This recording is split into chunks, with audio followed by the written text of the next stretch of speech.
ये जो दिख रहा है ये पचार गांव है। पचार काफ़ी ख्यातिलब्ध गांव है। इसकी बसासत को अगर हम पुराने ताम्रपत्रों के आधार पर देखते हैं तो 1000 साल के करीब के साक्ष्य तो मिलते ही मिलते हैं। पचार गांव की विशेषता है कि इस गांव में पीने के पानी की कमी नहीं है। इधर 1982 के बाद जब इस क्षेत्र के खड़िया की जानकारी कॉरपोरेट को लगी तो नाकुरी के सभी गांवों में कॉरपोरेट ने हस्तक्षेप शुरू किया और परिणाम कोई भी गांव सुरक्षित नहीं बचा। इधर पचार गांव काफ़ी खुशहाल गांव था, हरी भरी खेती थी। इधर जो खड़िया की जो मायने स्वीकृत हुई उसके बाद ये जो खेत दिखाई दे रहे हैं ऊपर, ऐसी खेत यहाँ नीचे तक थे। ये सब जो आज ये बड़ा सफ़ेद मिट्टी दिखाई दे रही है, यहाँ से बेतरतीब खड़िया का दोहन किया जा चुका है। ये जो खड़िया की खदान है यह पचार ग्राम पंचायत की जड़ में है और ये चली गई ऊपर तक, चली गई दूर तक चली गई। इस पूरे क्षेत्र में 4 मायने हैं अलग अलग कंपनियों की। केवल 1.5 किलोमीटर क्षेत्र जो एक नदी का क्षेत्र है, अगर आप गौर से सुन रहे होंगे तो एक नदी के बहने की आवाज़ भी इसमें आ रही है। अगर आप देख रहे हैं तो नीचे आपको पानी बहता हुआ दिखाई देगा। इसके पास अगर आप देखेंगे तो आपको पानी बहता हुआ दिखाई दे रहा है। अब ये समझ में नहीं आ रहा है कि इधर ये वन पंचायत है जो बुरी तरह से काट दी गई है, ये रास्ता है। ये रास्ता वन पंचायत से होता हुआ जाता था सामने खेतों में। अब जब रास्ता अभी थोड़ा सा दिख रहा है, आगे खदान कर दिया गया है, यानी कि रास्ता भी नहीं छोड़ा गया। और नदी जो एक सदाबहार नदी है, ये पचार से निकल कर आती है, बंगार नदी में मिलती है, कीड़ई में, छोटी नदी है लेकिन सदाबहार नदी। अब नियम तो यह है कि नदी के 50 मीटर दाएं 50 मीटर बाएं खनन नहीं होगा, लेकिन लगता है कि यहाँ की खनन कंपनियों के लिए वन संरक्षण के कानून, क्योंकि वन पंचायत भी काटी गई है, और जल संरक्षण के कानून, क्योंकि नदी सीधे नदी का बहाव है, नदी है, बहती हुई नदी है जो अब भूमिगत कर दी गई है मलुआ डाल के। और ऊपर पूरा एक कृषि पट्टी, उत्तराखंड में सबसे कम अगर बची है तो कृषि पट्टी बची है। तो कृषि पट्टी सबको तहस नहस कर दिया गया है कुछ ही समय में बहुत अधिक दौलत कमाने के लिए।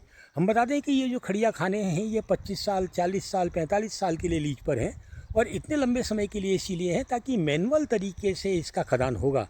लेकिन ये भीमकाय मशीनें जो यहाँ लगाई गई हैं, जगह जगह आपको माइनों में जगह जगह खड़ी हुई मिल जाएंगी। ये भीमकाय मशीनें रातों रात पूरा का पूरा खदान करके पूरे के पूरे क्षेत्र को तहस नहस कर देने के हिसाब से लगाई गई हैं कि हम जितनी जल्दी हो सके पैसा कमा लें, बाद में देखा जाए। ये जून का महीना है, अभी 15 जून नहीं आया है, यानी पर्वतीय क्षेत्र में जो बरसात होती है वो नहीं लगी है। और फिर भी ये पानी आपको बहता हुआ दिखाई दे रहा है। और ये जो तालाब बना हुआ है ये बरसाती पानी नहीं है, यह पानी सदाबहार जल स्रोत जो है, ये नदी जुगा पानी गधेरा जो है उसका पानी ये है। अभी आपको नीचे दिख रहा है जून के महीने में जो पानी, जबकि बहुत सारा पानी भूमिगत हो गया, इस मलबे के नीचे चला गया है, लेकिन फिर भी गधेरा दिखाई दे रहा है। सामने आप देखेंगे कि लोगों ने बिन रखा है इसी पानी से, क्योंकि इस पानी से धान की खेती होती थी पूरे के बहुत बड़े क्षेत्र में। अब ये पानी अभी पानी के लक्षण दिखाई दे रहे हैं, इसलिए सरकार ये नहीं कह सकती कि ये रौला है। लेकिन आपको आश्चर्य होगा, जब ये मायने स्वीकृत की गई हैं, इनके नक्शे खसरे आप निकालेंगे तो बहुत चालाकी से इस छोटी नदी को रौले के रूप में दिखाया गया है। यदि इसको नदी के रूप में दिखाया गया होता तो निश्चित रूप से ये माइन स्वीकृत होती ही नहीं। अब क्योंकि ये सदाबहार जल स्रोत है, सदाबहार नदी है, जुगापानी नदी है, और ये बहुत कृषि क्षेत्र है, बहुत बड़ी कृषि पट्टी है, इसको पूरी तरीके से तबाह कर दिया गया है। ये भला हो हाई कोर्ट का कि उसने संज्ञान लिया है।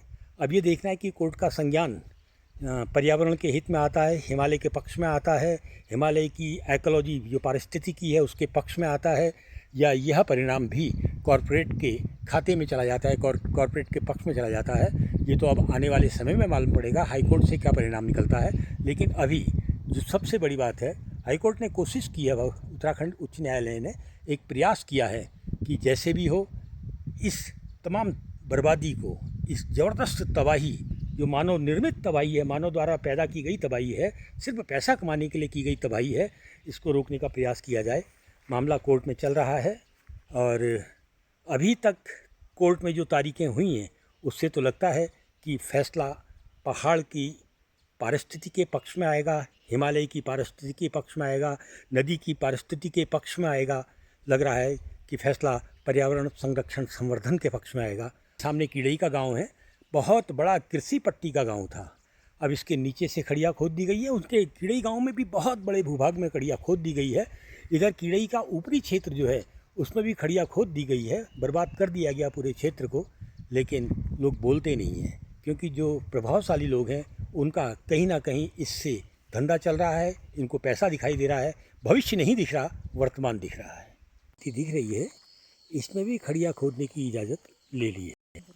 ये खेत हज़ारों साल से कृषि दे रहे हैं। अब दिक्कत ये है कि जब खदानें इन खेतों तक पहुंच जाएंगी तो ये सिर्फ ऊबड़ खाबड़ और एक बंजर भूमि बन जाएगी। अभी तो लोगों का ध्यान न्यायालय पर है कि शायद जो अब थोड़ा सा बचा है, ये पोर्शन जो बचा हुआ है गांव का, ये वाला, ये भी सुरक्षित रह जाए तो शायद गांव सुरक्षित रहेगा। वरना गांव का बहुत बड़ा भाग जो नीचे ये दिखाई दे रहा है, ये सब खड़िया कंपनियों ने बर्बाद कर दिया है।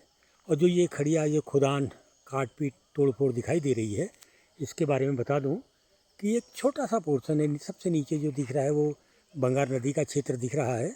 उसके बाद ये वाला पोर्शन पूरा जुगापाणी नदी का क्षेत्र है। जुगापाणी नदी जो है वो बंगार में जाके मिलती है और बंगार पुंगर की एक सहायक नदी है। तो ये इतने से क्षेत्र में 4 कंपनियां खदान कर रही हैं। और कीड़ई का ये वाला भाग, कीड़ई ग्राम पंचायत और पचार वन पंचायत का संयुक्त कृषि क्षेत्र है, पूरा बर्बाद कर दिया गया है। और ये वाला जो पोर्शन है यहाँ, ये जुगापाणी गधेरे का पोर्शन है, जो अब एक तरह से बिल्कुल पाट दिया गया है। इसमें आधे से ज़्यादा नदी इस मलबे के नीचे चली गई है, भूमिगत कर दी गई है। और हमारे प्रशासन को, बागेश्वर के प्रशासन को और प्रदेश की सरकार को ये तबाही, ये बर्बादी, पारिस्थितिकी के संग इतनी खतरनाक छेड़छाड़ दिखाई नहीं देती है। ये आप ज़मीन बहुत धीरे धीरे दिख नहीं रही, लेकिन बैठने लगी है। और बैठ रही है तो कारण वही नीचे जो 4 कंपनियां खदान कर रही हैं सोप माइन का, उसकी वजह से अब ये वाला भूभाग जो बहुत ज़्यादा उपजाऊ भूभाग था, लहलहाते खेत इसमें होते थे, सब बर्बाद हो गया। अगर आप इन पेड़ों को देख सकते हैं तो गौर से देखना पड़ेगा। ये पेड़ एक तरीके से आगे की ओर, जहाँ ये खदान हुआ है नीचे, उस ओर झुकने शुरू हो गए हैं। यानी ये जो झुकाव है, यही सबसे बड़ा प्रमाण है कि ये ज़मीन अब धीरे धीरे बैठने लगी है। इसका बचाव एक ही है, वो नीचे यहाँ से 2 किलोमीटर नीचे जो बंगार नदी है, वहीं से हम इसका संरक्षण करते हुए आएँ, इसको बचाते हुए आएँ तो बच सकता है। और सबसे पहले हमें खदेड़ना होगा इन खड़िया कंपनियों को, जो यहाँ आकर चंद सालों में अरबों खरबों रुपए कमाकर इन गाँवों को बर्बाद करके भाग जाना चाहती हैं।